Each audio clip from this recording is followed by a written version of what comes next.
Sangachata sahasrashah. Sangachata sahasrashah. Matkama ramanam jaram. Matkama ramanam jaram. Ashwarupa vido balaha. Ashwarupa vido balaha. Brahmamam paramam prapuhu. Brahmamam paramam prapuhu. Sangachat sahasrashah. Sangachata sahasrashah. Matkama ramanam jaram. Matkama ramanam jaram. Ashwarupa vido balaha. Ashwarupa vido balaha. Brahmamam paramam prapuhu. Brahmamam paramam prapuhu. Sangachat sahasrashah. Sangachata sahasrashah. Anyone else would like to recite the verse? Matkama ramanam jaram. Matkama ramanam jaram. Ashwarupa vido balaha. Ashwarupa vido balaha. Brahmamam paramam prapuhu. Brahmamam paramam prapuhu. Sangachat sahasrashah. Sangachat sahasrashah. Matkama ramanam jaram. Matkama ramanam jaram. Ashwarupa vido bala. Ashwarupa vido balaha. Brahma mamam param prapu. Brahmamam paramam prapuhu. Sangachata sahasrashah. Sangachat sahasrashah. Matkama ramanam jaram. Matkama ramanam jaram.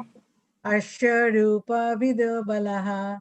Ashwarupa vido balaha. Brahmama paramam prabhu. Brahmamam paramam prapuhu. Sangachata sahasrashah. Sangachat sahasrashah.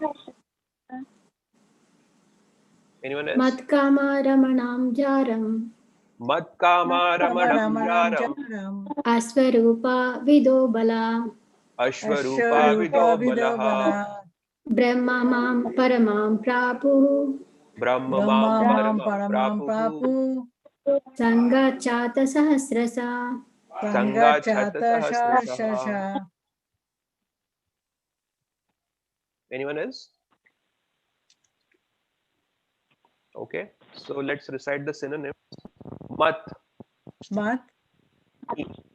me. kamaha, Kamaha. those who desired. Those who desired. Ramanam, Ramanam. a charming lover. A charming lover. Jaram, Jaram. the lover of another's wife. The lover of another's wife. Ashwarupa vidhaha, Ashwarupa vidaha. not knowing my actual situation. Not knowing my actual situation. Abalaha, Abalaha. woman. Woman. Brahma, The absolute. absolute. Mam, Mom. me. Me. Paramam, Paramam. supreme. Prapuhu, they achieved. Sangat, by association. Shat sahasrashah, by hundreds of thousands. Translation and purport by His Divine Grace A.C. Bhaktivedanta Swami Srila Prabhupada. All those hundreds of thousands of gopis, understanding me to be their most charming lover and ardently desiring me in that way, were unaware of my actual position. Yet, by intimately associating with me, the gopis attained me, the supreme absolute truth.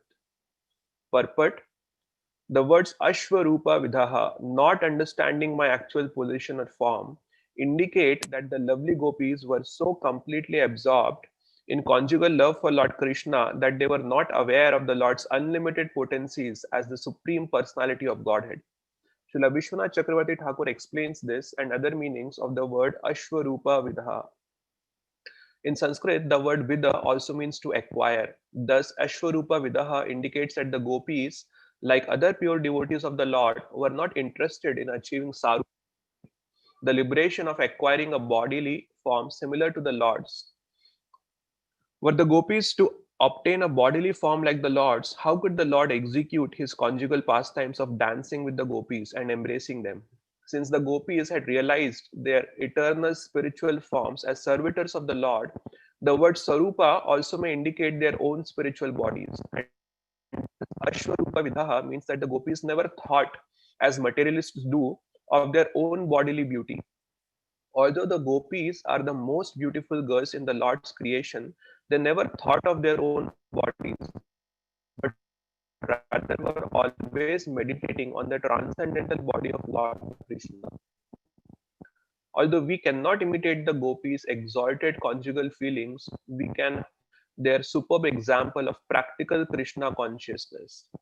They naturally took shelter of Lord Krishna and achieved the highest perfection of life. I'll read the translation one more time. Namaste.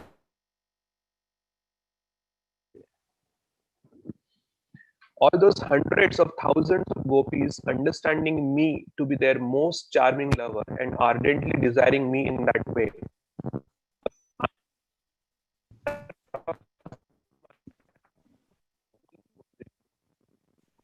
The supreme absolute truth. So I've highlighted this. I'm sorry. Sorry to interrupt, Prabhuji. Prabhuji, your voice is breaking. Okay.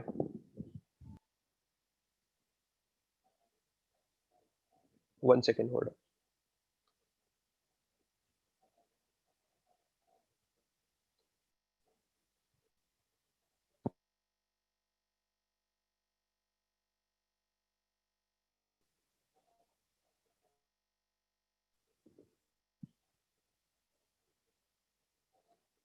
Okay, is it better now?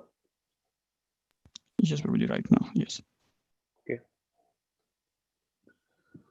Okay, so I had highlighted this one section of the verse where it says, were unaware of my actual position. So we are going to focus on this today. Obviously, there are a lot of other things that Srila Prabhupada also mentions in the purport. Are you all able to see my screen? No, Prabhuji. Okay, all right, no problem. Okay, so as I mentioned, this is the last verse in the series of 4 verses that describe Lord Krishna's remembrance of the Vrajvasis and specifically the gopis. This comes in the Uddhav Gita section of Srimad Bhagavatam, and I think we had discussed in the past that Uddhav Gita is it's like an extension of Bhagavad Gita, where Krishna takes the time to explain to Uddhava about in detail about what he had already discussed in the Srimad Bhagavad Gita. Like yesterday also, when not yesterday, day before yesterday, when Mataji was giving class, Sundari Radhika Mataji, she also was quoting a verse from the Uddhav Gita, where she was talking about the 3 modes of material nature. So we have the 3 modes of material nature in the 16th chapter of the Bhagavad Gita, but and also in the 14th chapter. But actually, that also is elaborated in the Uddhav Gita. So Uddhav Gita is a very excellent resource for us to understand in detail what Krishna had already explained in the Srimad Bhagavad Gita. So the context here is that Uddhava is asking some final instructions from Krishna just before Krishna is about to depart from the world. And Krishna, through various modes of analysis, establishes bhakti as the best means for perfection. This is what he has also done in the Bhagavad Gita. So he compares the different paths, the karma, jnana, and bhakti, and then he establishes bhakti as the supreme most path. And exactly that is what he also does in the Uddhav Gita. So just to give a little more context, in the preceding verses, Krishna had described how souls who were relatively unqualified attained perfection through bhakti. And in these 4 verses, when he comes to the gopis, he just doesn't mention the names as he had done for other devotees. Earlier in this chapter, Krishna had mentioned the names of few devotees, who were relatively unqualified. He just mentions the names. It doesn't actually elaborates. But when it comes to gopis, he actually elaborates, because he had such an intimate, loving relationship with the gopis that as soon as the description of the gopis come, he actually speaks about, like there are about 4 verses there which he describes that. For the other devotees, he just mentions their name. That's it. So just one word there, the name. So if we discuss about the previous 3 verses, the first verse talked about how Krishna appreciated the sacrifice of the gopis, when even after he left them, they continued to love him. So if you remember, we had, I think, last Saturday we had discussed that verse already. So today we are discussing this 4th verse. Then in the next verse, which is the second verse in this series of the 4 verses, he talks about how gopis cared nothing except Krishna, and time seemed to be just a moment when they were with Krishna, and infinity when they were away from Krishna. Then after that, in the next verse, which is the 3rd verse in the series, Krishna described that the gopis were as absorbed in him as the greatest yogis would be absorbed in the Paramatma. Actually, we know that gopis were more absorbed in Krishna than even the yogis could get absorbed in the Paramatma, and there are multiple references that comes in different scriptures about this. But Krishna, for the sake of explaining it to Uddhava, he explains that basically gopis were, they were like, they were exactly like munis, munya, he uses the word in the previous verse. And now further in this verse, he gives a further point. This is a very striking point. He says that the gopis were unaware of his supremacy. So now the title of this chapter is Beyond Knowledge and Renunciation. Now, usually we know that Jnana and Vairagya are considered to be very important on the spiritual path. And also, usually we know that Jnana and Vairagya are said to go together. Krishna also talks about this most importantly in the 6th chapter. I think that is the first time he talks about it. But throughout the Bhagavad Gita also later, he keeps talking about Jnana and Vairagya. Now, when we talk about Jnana, it is in generally simply translated as knowledge. But in the Vedic philosophical context, when we use the 3 words karma, jnana, and bhakti, their jnana refers to the philosophical knowledge about the nature of the reality. And that jnana actually leads to vairagya, not just any jnana. The modern scientific knowledge that we have, in a general sense, we can call it as jnana. But within this technical classification of karma, jnana, and bhakti, scientific knowledge is actually karma. Why? Because the principle of karma is how I can enjoy the material world better. So in karma kanda, one does various religious rituals by which one can enjoy the material world better. In science, one uses the intellectual faculty, but the primary purpose is that we can better control and manipulate matter, and as a result, we could better enjoy this world. So philosophical knowledge of jnana leads to vairagya. But today, most of scientific knowledge is used to increase our attempts to enjoy the material world. My voice is okay, right? You are all able to hear me. It's not breaking now, correct? Yes, Prabhuji. Okay, good. Okay, so in the previous verse, Krishna had stated that the gopis were as good as the renounced sages. Munya is the word that he had used. They didn't had vairagya, but still they had the absorption that even the vairagis aspire for. Now in this verse, Krishna is further emphasizing that they didn't had jnana also. Normally, jnana is very important in the spiritual path. Here he says that they did not had jnana, and yet Brahmamam Paramam Prapuhu, they attained me, the Supreme Brahman. So here Krishna is saying that even in the absence of Jnana and Vairagya, Bhakti can give one perfection. That is what is the emphasis of this verse. Bhakti is the superlative path for attaining perfection.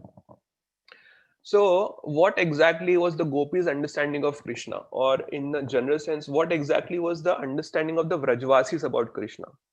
So the Vrajvasis, their understanding of Krishna was that he is simply the most lovable Vrajvasi. Now the gopis, they were not ignorant, they were transcendent. The gopis did not know that Krishna was God, and if we go out on the street and ask any random person, he also doesn't know that Krishna is God. But the difference is the people on the streets, they are in ignorance. But the gopis, they are not in ignorance, they're in transcendence. So the normal transcendence is to go beyond material attractions and to be situated on the transcendental platform. But one of the words used to describe Krishna is, this comes in the Gajendra prayers, where Gajendra, while praying to Lord Krishna, to Vishnu, he uses the word Parat Paratatva. No, he is not just Paratatva. He is Parat Paratatva. He is transcendental to transcendence. Paratatva is transcendence, but Krishna is actually transcendental to even transcendence. Now, in this analysis, what it means is, excuse me, actually Prabhupada translates this Parat Paratatva as transcendental to transcendence in his, excuse me, in the synonyms in that verse. So in this analysis, the three modes comprise material nature, and above them is transcendence. That is Brahman, and above Brahman is Krishna. So Krishna is actually Parat Paratatva. He is transcendental to transcendence. So within the transcendental to transcendence manifestation, Krishna as the supreme being does not delight in his godhood. Krishna actually delights in the reciprocation of love. And for the reciprocation of love, he conceals his godhood so that love can flow unimpeded. So there is a verse that comes in the Chaitanya Charitamrita, Aishwarya Shithila Prema na Ishwara Bhujaya.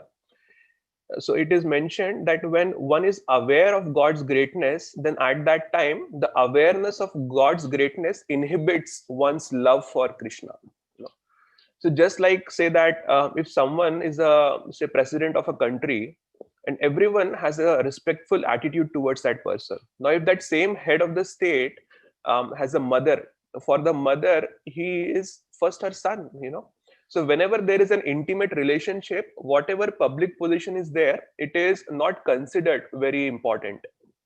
If we take another example, say if there are two close friends and one of them later becomes the president of the country, then the other friend will not deal with him in the same way as he dealt with him earlier, because the knowledge of his position will inhibit the intimacy.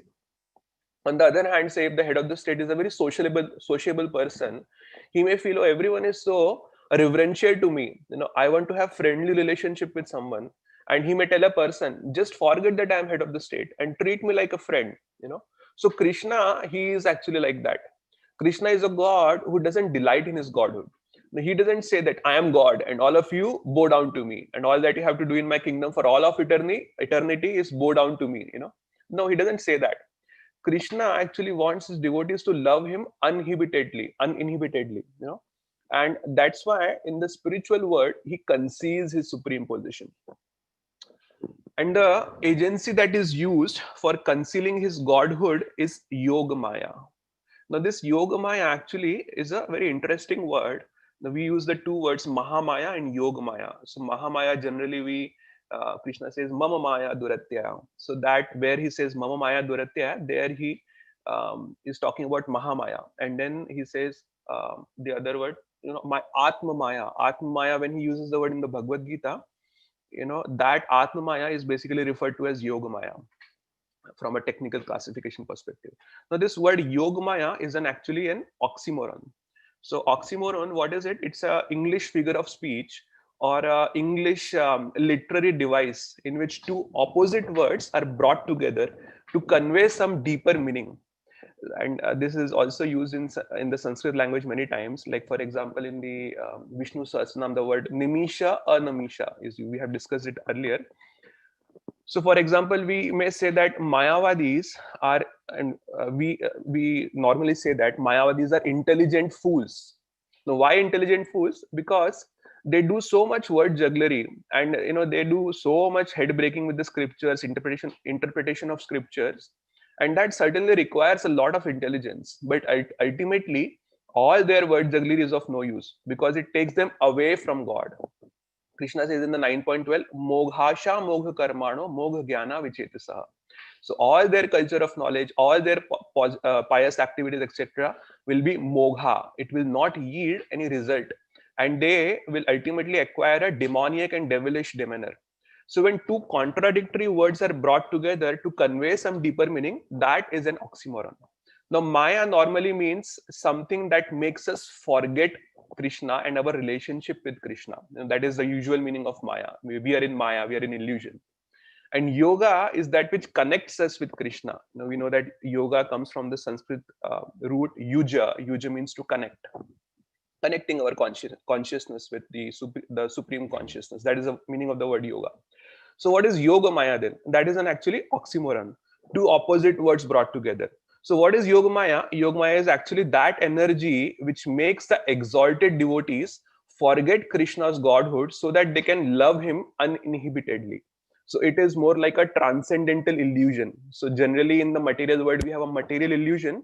In the spiritual world, in Vrindavan, in Mayapur, in other places, there is a transcendental illusion, so that the elevated devotees, Krishna makes them unaware of his actual position. And we see that regularly in the Krishna book also. When if we read Krishna book or in the 10th canto of Srimad Bhagavatam, there is a very loving reciprocation that comes between Mother Yashoda and Krishna, where Krishna, so his friends come and complain to Mother Yashoda that Krishna has eaten dirt, and Mother Yashoda then she chastises Krishna, and Krishna says, I have not eaten dirt. These people, they want me to get beaten up by you. That's why they are just telling you lies, and you can actually see inside my mouth. So then Mother Yashoda says, okay, show me your mouth.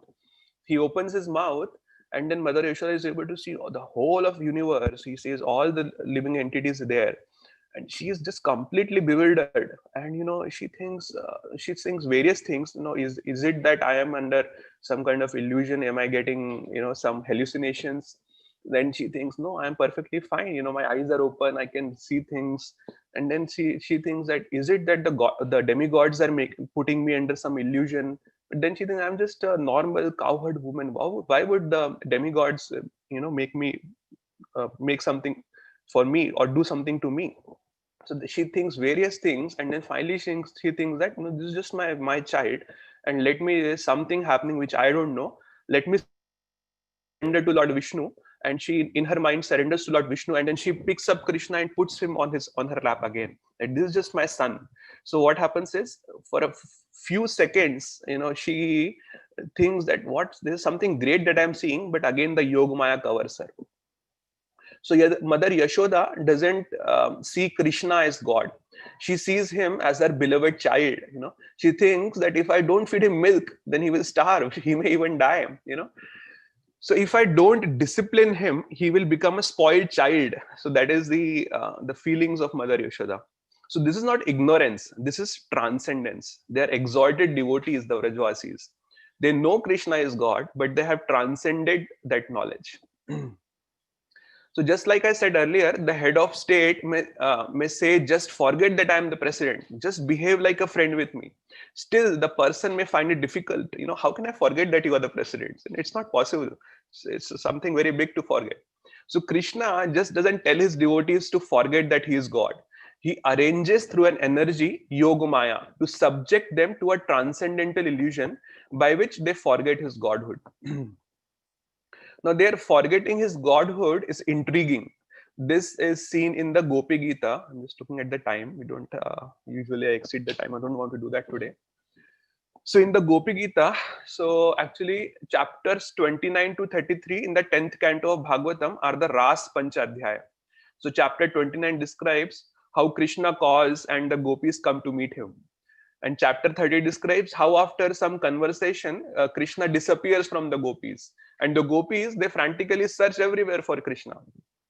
Then when they cannot find him, chapter 31, it describes how the gopis sing the Gopi Gita, desperately begging Krishna to appear. So in the Gopi Gita, this simultaneous awareness and unawareness of Krishna's divinity, this plays out very well. Most of the devotees would have read it. Some people actually read it every day. And many of the devotees here have also memorized those verses, which is great. So in one of the verse, they say that you are the Supreme Lord and your lotus feet follow Trinachara. Trinachara is the word that they use. So Trinachara means those who are eaters of grass. So basically cows, which means, what does it mean? That you are the servant of the cows. And then they say in a poetic way that you offered those lotus feet to Kalia. So Krishna actually had smashed Kalia's hoods, with his feet. So in a poetic way, they're saying that Krishna, you offered your feet to the cows, you offered your feet to Kalia. Why don't you offer your feet to us? So here they're exhibiting awareness that Krishna has defeated Kalia. But just a few verses later, they say, Krishna, you're leaving us and going away is not causing us as much agony. It is breaking our heart. But what is causing us greater agony is that when you are in forest and you are bare feet and the twigs, the thorns, the pebbles, when they pierce your feet, that thought is ripping our hearts. So please, Krishna, come back so that we can nurse your feet. So here we see in this in these verses that if Krishna has subdued the formidable hoods, the fangs of Kalia, then how can Krishna's feet be hurt by the pebbles? So acharyas describe that for gopis, Krishna's divinity is a background awareness.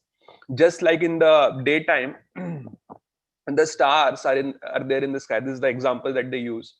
The stars are there in the sky, but because the sun is so bright, the stars can't be seen.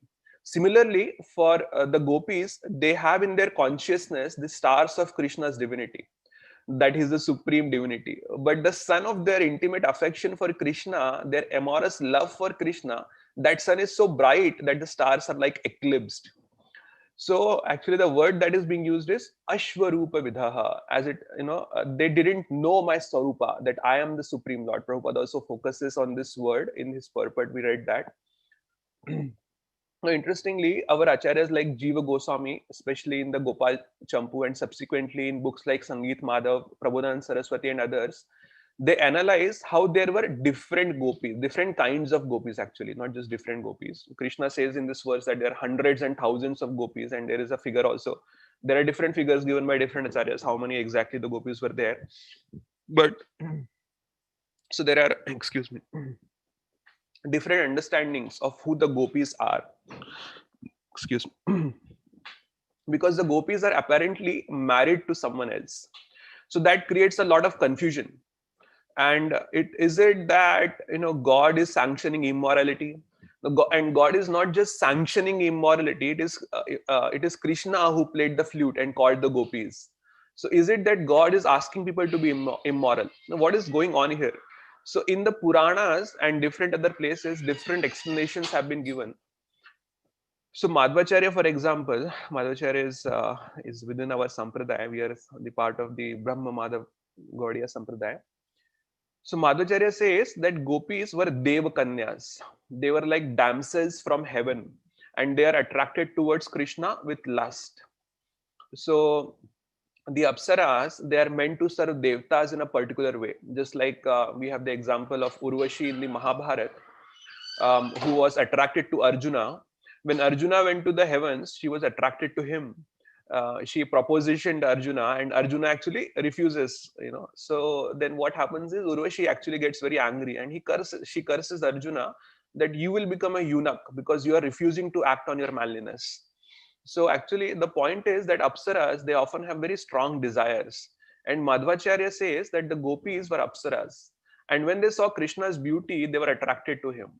So this is true, but it is like a partial truth, because later other acharyas have also commented on this. So that means our acharyas explain that there are this is also definitely one kind of the gopis, but there are other kinds of gopis also.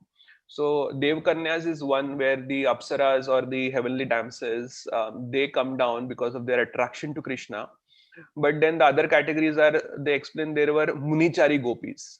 So Munichari gopis were when the Ram Lila happened. So Lord Ram, we know that he was banished to the forest, and he goes to different forests, most prominently Dandakaranya. And there, so it is explained in the Ramayana that Lord Ram was exquisitely beautiful. He was so beautiful that when he would just walk in the forest, captivated by his beauty, even the trees would bend down and they would want to cuddle Lord Ram. It was extremely beautiful. So when Lord Ram actually went to the forest with his younger brother Lakshman and his wife Sita, So, and then he was meeting various sages, and these sages were actually the devotees of the Lord. They are already attracted to the Supreme Lord. And when they saw this exquisite beauty of Lord Ram, they were, they knew in their heart that this is the Supreme Lord. And they said that, my dear Lord, we want to associate, with you as your consorts. And these munis were so powerful that by their mystic power, they could have acquired a female form if they would like. But Lord Ram told them that, in this life, I have taken a vow of, one ek patni vrata, only accept one wife. So in this life, I cannot do this, but in one of the future incarnations, I will fulfill your desire. So some of the gopis were Munichari gopis who came from the Ram Lila pastime. Then the acharyas explained that some were sadhakas. Sadhakas are like, there are different gopis who are like Nitya Siddhas, there are Sadhana Siddha. So Sadhana Siddha devotees who by by performing sadhana for many, many lives, they actually got a chance to appear, to take birth at a place where the Lord himself was going to descend. So there were some sadhakas, sadhana siddha gopis, and ultimately we know that there were nitya siddhas gopis also. They were like eternal associates of Krishna, especially the Ashtasakis, who descended along with Lord Krishna to to participate in his pastimes. So like that, there are 4 broad categories. What are those categories again? Devakanyas, Munichari gopis, sadhakas, and the nitya siddhas gopis. There could be other categories, but these are the 4 broad categories that is explained by the acharyas. So when Krishna says aswarupa vidhaha, that they were not aware about my supreme position, when we apply this to the Nitya Siddha gopis, this may mean that those gopis were not consciously aware at that time that Krishna is God. And when the same applies to Deva Kanyas, this may mean that they actually didn't know that Krishna is God, and they were simply attracted to Krishna, because Krishna, we know that he is so attractive. So Lord Ram's beauty, as I mentioned, it is described in the Ramayana. Similarly, we know that Krishna is even more attractive than Lord Ram. So now in the 7th canto, it is described that there are different modes in which one may become attracted to Krishna. So the verse that comes is Gopya Kamat Bhayat Kamso Dvesha Chaidya Chayan Nripaha. So it is mentioned. So there is like a list given over there. The gopis, Gopya Kama, the gopis were attracted out of lust. Kamsa was attracted out of fear. Kamsa was constantly thinking about Krishna out of fear. Chaidya is the king of Cheda dynasty, Shishupal. So he was thinking about Krishna out of envy. So Narad Muni, while instructing Yudhishthir Maharaj, says that whichever way one thinks about Krishna, just the thinking about Krishna will lead to purification and perfection. So the context of this discussion is that during the Rajasuya Yagya, when Shishupal had blasphemed Krishna for more than 100 times, so we know that Krishna actually had performed a bloodless surgery, and he decapitates Shishupal over there. So not even one single drop of blood was spilled over there, because the nature of the sacrifice, the Rajasuya Yagya, is such that if any blood would be spilled over there, it would spoil the sanctity of the sacrifice. So when Krishna kills Shishupal, there is no blood that comes out. That this is specifically mentioned in the Mahabharata. So, but although Shishupal had offended Krishna in many ways, still Yudhishthir Maharaj noticed that a shining light came out of the body of Shishupal and entered into the body of Krishna. So Yudhishthir Maharaj, later when Narad Muni had come to meet him, he asks that how is it that Shishupal, who is always envious of Krishna, how did he attain perfection? So in that context, Narad Muni explains that thinking about Krishna is always auspicious. Whatever way one thinks about Krishna, that is auspicious. This means that Krishna is all pure, and he is also all purifying. So whatever way we think about Krishna, it will actually take us closer to Krishna. Now, is it that we can think about Krishna in any way? No, that's not. So this is mentioned in the Bhagavatam, but we know that Rupa Goswami also actually gives the definition of how the bhakti should be performed. So he says, Anyabhilashita shunyam janma karmadyan anavritam anukulyena krishnanushilanam bhaktir uttama. Anukulyena krishnanushilanam. Anukul bhakti, favorable bhakti. We have to think about Krishna in a favorable way, not in an unfavorable way. That kind of bhakti is uttama. It is, it is the perfect bhakti. That is the best. This comes in 1.1.11, this verse. So I'll just take a quick pause here and see if there are any questions, comments, reflections, anything at all. Very nice lecture, Ganapati Govind. I just came from Niranjan Maharaj's lecture where he talked about awe and reverence of Gopakumara entering Vaikuntha, and he said that there's no awe and reverence in Goloka Vrindavan, and he just transitioned into that. So it was really nice. I have two questions. One, where did the Devakanyas come from, you said? This is what Madhvacharya explains in his commentary about who actually are the gopis. So he just gives one category, but our acharyas, especially Jiva Goswami, gives 4 categories. He also talks about Devakanyas, that the heavenly time. There is also this pastime where the Ashtavakra Muni, when he goes to the heaven, the gopis serve him, the heavenly damsels serve him very nicely. But later, so when he walks, he walks in a very funny way because he had Ashtavikaras in his body. There are 8 kinds of deformities in his body. So when he walks, the heavenly damsels, they make fun of him. So he becomes very angry and he curses them that you will be, I don't exactly remember the past time, that you will be kidnapped by the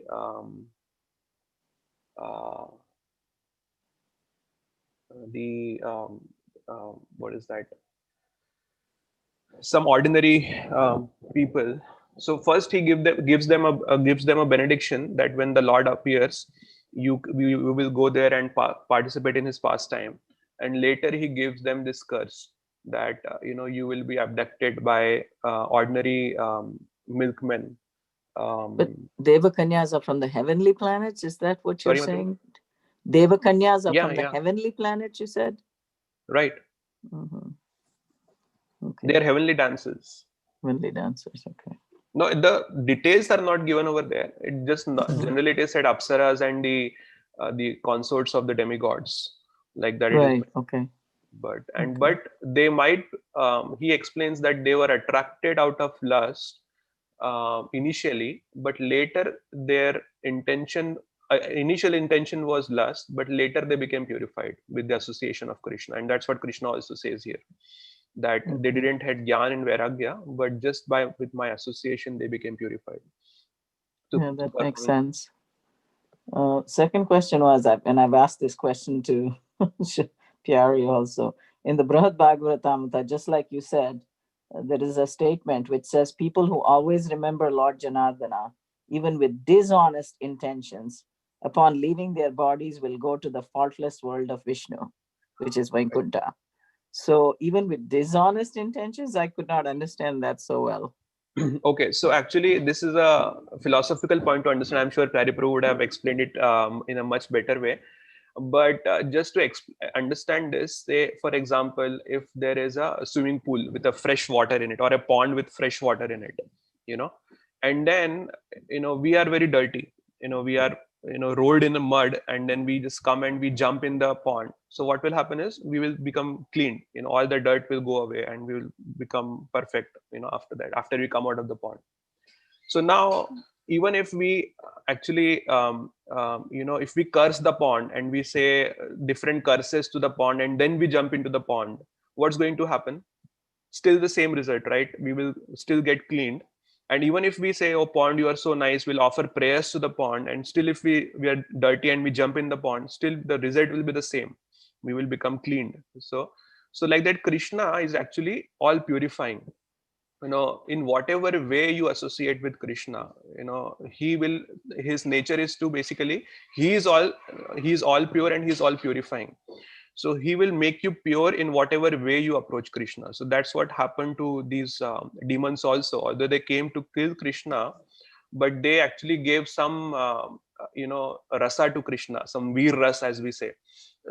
So they in kind of served Krishna in some way, they associated with Krishna in some way, and ultimately they all became purified and they were all liberated. That is what is mentioned by the acharyas also. But it is different kinds of liberation though, right? Right, that is true. Yeah. Mm-hmm. That's very true. So It different. I'm sorry. Sorry, Mataji. I was just thinking about the stages in chanting, like the clearing stage. Yeah, anartha nivritti.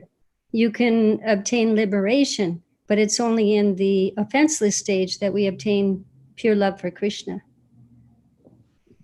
Very true, Mataji. Maybe in the same way you can obtain liberation, but not pure love for Krishna. Mm-hmm. Yeah, that makes sense. But so even with dishonest intention still gets you somewhere, huh? Yeah, just associating with Krishna, thinking about Krishna, that itself is excellent. I mean, in whatever way we can think about Krishna, yena kena prakarena Krishna niveshet. Now, sometimes people take this verse out of context. We don't have to actually, think that we should not think that we should associate with Krishna in a way that increases our impurities, our contaminations. We should associate in a way which was recommended by the acharyas. That is the best. In that way, we'll make swifter progress, and it's a safe way to progress. The other ways may not be so safe and may not be so swift. So, but I would think it might be a detriment to you if you're thinking about Krishna with dishonest intentions. Wouldn't that be offensive and a detriment in a sense? Put you in the opposite track rather than put you in the forward track. Right. There are two things that I can mention over here. If you look at Srila Prabhupada's teachings himself, Srila Prabhupada once in a lecture said that, if a drunkard, he is for some reason not able to give up the habit of drinking. He says that if he just thinks that the taste of the liquor, which is attracting me to Krishna, attracting me to liquor is Krishna, that itself will make him purified, and one day he will become a pure devotee. Now, he didn't say that he will attain liberation by that. He said he will become a devotee, and then he will probably progress further from that. So he is not saying that you should go and drink liquor and then think that Krishna is the taste of liquor. Actually, Krishna says, Rasoham apsu konteya. I am the taste of water. Now, people argue about these things. Sometimes when we quote such verses that Krishna is the taste of water, they would say that, I have heard this kind of explanation that according to science, water is a tasteless liquid. So what do you mean Krishna is the taste of water? So it's like a philosophical point which we have to understand. So we know that so there are 5, the Panch Mahabhuta, earth, water, air, fire, and ether, and different senses and sense objects come out of these. If you read the third canto where the creation is described, so there it is mentioned that the sense of smell comes from earth. Similarly, the sense of touch comes from water. So water is basically the substratum to taste anything. Our tongue is generally always wet. We know that it is always wet, and if there is a disease that if there people's tongue, it becomes completely dry. It doesn't secrete saliva. So what happens is they lose their sense of taste. They can't taste anything. Whatever they eat, it's just tasteless for them. It's a disease. It's a not a very common disease, but it is a disease. I forget the name of the disease now. Well, right now there's COVID. Right. But for that, temporarily they lose the sense of touch and taste and smell. So what happens is the water becomes the substratum through which it gives you the capacity to taste anything. So Krishna says that I am that capacity that basically enables you to taste anything. So now when Prabhupada says that, if you just think that this taste of what is attracting me towards liquor is actually Krishna, and Krishna actually also makes one more similar point in the Bhagavad Gita, Yadyad Vibhutim Matsatvam Srimad Urjitam Evava Tad Tad Eva Gachayatvam Mama Tejo Amsha Sambhava. Whatever attractive things that is manifest in this world, the attractive potency of that thing comes from me. This is in the 10th chapter, I believe, 38 or 39th verse of the 10th chapter. So the point is that, anything that attracts our consciousness, even if it may be sinful initially, so we have to understand that, everything comes from Krishna. Aham sarvasya prabham attaha sarvam pravartate. So even the things that may be sinful, ultimately it is coming from Krishna only. But if we at a philosophical level just think that way, that it is actually Krishna's energy that is deluding me, it is Krishna's energy that is actually attracting me to this thing. Mama Maya Dwaratya, when Krishna says, actually what it means is it is Krishna's energy that deludes us. So if we can think like that in a philosophical sense, that it is Krishna actually ultimately who's attracting us to this, in that way, slowly our consciousness will become purified, and doesn't mean that we will attain liberation, or that person will attain liberation in that same life. But ultimately, after maybe he may take many births, but ultimately it will help him to progress further in the on the spiritual path.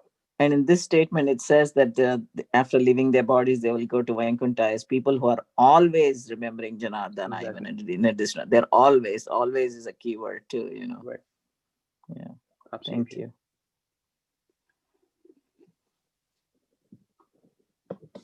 Also, Prabhuji's thanks explanation about like how you compare the Krishna and the taste of water. Also, if you see philosophically, if he is a taste of water, he is the air, pure air. So again, how you consume this water or air also depends upon you, right? So if you put sugar into it, it will taste so nice, same like Krishna taste, okay? And if you put salt or something bitter into the water, it will taste very bad, right? Same for air. If surrounding is full of flowers and all, it will so nice fragrance. And if you are keeping garbage all around you, so it will be the same bad smell of the air. So that also we can refer that way. That's why Krishna is pure. He's nothing like sweet or salted or something. It's just pure in the form. And how we take and how we worship him, how we consume him, I can say that way, his devotion, that also reflects how we want to taste that water or the air or Krishna. Right. So you mean to say that Krishna is all pure, but sometimes because of our impurities, we Correct. may perceive him in different ways. Different ways, yes. Yeah, makes sense, Prabhu. I like the example of the stars also. The stars, they're always there, but for the gopis, it doesn't matter. They know, but the sun outshines the stars. That's a nice example to remember. This is in one of the acharyas give this example, Mataji. I think Jiva Goswami himself gives this example. I also like that example very much. That the stars are always there. It's just in the daytime we can't see the stars because of the sun. Yeah, and it's like the gopis. It's not that they don't know, Right. but it doesn't matter. It really doesn't matter. So it's so much that they forget. Yeah. I was hearing a class from my Guru Maharaj, His Holiness Gopal Krishna Maharaj. He was explaining very nicely that when Krishna disappears from gopis, the gopis were frantically searching for Krishna. And they kind of understood that Krishna is with Radharani because they could see two sets of footprints. And they understood that who is missing is Radharani from the group. So later, but Krishna leaves Radharani also. There's a detailed pastime over there, and then he disappears completely from even Radharani and from all the gopis. So the gopis find Radharani lamenting alone that Krishna had left her also. So then, when the gopis are searching for Krishna, Krishna actually plays a trick with them. So he appears in the form of Vishnu in the four-handed form. And when the gopis come running and they could see it is Lord Vishnu, they first offer obeisances to Vishnu and then they ask, have you seen Krishna here? So he explains in a very nice way. They doesn't, they didn't become captivated that, oh, Lord Vishnu had come. They did offer obeisance that it is Lord Vishnu, they understood. But the first thing they ask is, did you see Krishna over here? So then Lord Vishnu, one of his hands, he points like this, that he is in that direction. He doesn't say anything, Lord Vishnu. So the gopis run in that direction, and then Radharani comes over there, and then Radharani also when she comes, so what happens is, due to the love of Radharani, his two hands melt away. So even though Krishna was pointing in that direction, the hand was not there. It melted away because of the pure love of Radharani. So it's a very nice pastime, and you have to hear it from a person who can actually relish it, and while narrating it, just a plain narration may not be so captivating. Where is that exactly, Ganapati Govind? This pastime is described in Anand Vrindavan Champu, and even I believe even in Gopal Champu. Anand Vrindavan Champu is written by Kavi Karnapur, but I was hearing this in the lecture with from His Holiness Gopal Krishna Maharaj. I see. Niranjana Swami just said in his lecture that the Vrajvasis have Gnan Shunya Bhakti. Right. Yeah. Yeah. Kevala Bhakti. Yeah, he said that. Yeah. A nice thing about Lord Chaitanya, when he went to the Alarnath temple to see Lord Vishnu, the Vishnu there is actually that Vishnu, the Vishnu that appeared to the gopis. So it's actually Krishna. Who said that, Jiva? Who said that? Yeah. Oh, well, you. When I went to Jagannath Puri, we went to the Alarnath temple, and it was explained to us there that this is the Lord Vishnu that appeared to the gopis, which was I see. And Chaitanya Mahaprabhu went there in separation of Lord Jagannath when he was in his, during the Rath Yatra time. When he could see him, he went there for solace, and he fainted, and his, you see he left a print in the rock. It actually melted where Lord Chaitanya fainted. If you go to that temple, you can see that. But the Vishnu there is that Vishnu, which was Krishna. Yeah. And I wanted to make a comment on the attraction. You were saying Lord Ramachandra was so attractive and Lord Krishna was so attractive that, that he attracts everybody more and more, even more than Lord Ramachandra, Lord Krishna attracts. And then I was reading in the Chaitanya Charitamrita when Chaitanya Mahaprabhu goes to meets the Mayavadi sannyasis of Varanasi, and especially Prakashananda Saraswati is there. And he really did not want to associate with them so much, but he takes an opportunity and goes to preach to them because of the request of one of his devotees to come. And then when he gets there, I thought this was really funny. He makes his wattage, his brightness more. And these Mayavadi sannyasis are attracted by that brightness. So they think, that bright a sannyasi has to be somebody really great, and that's why they start giving him respect. But I thought it was really amusing that Chaitanya Mahaprabhu could increase his brightness as much as he wants, like a little light bulb, like those fading light bulbs, you can make it like brighter and brighter. Dimmable, they're called.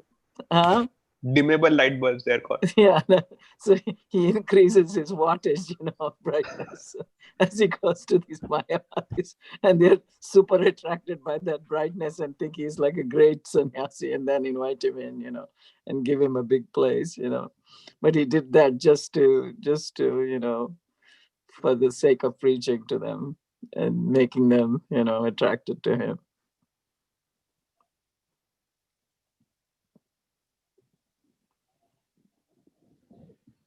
Nice. Okay. Any other questions, comments?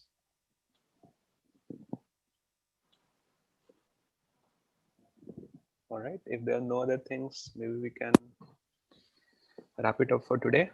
Thank you, everyone. Thank you for joining. Vancha kalpatarubhyascha kripa sindhyabhya eva cha patitanam pavanebhyo vaishnavebhyo namo namaha.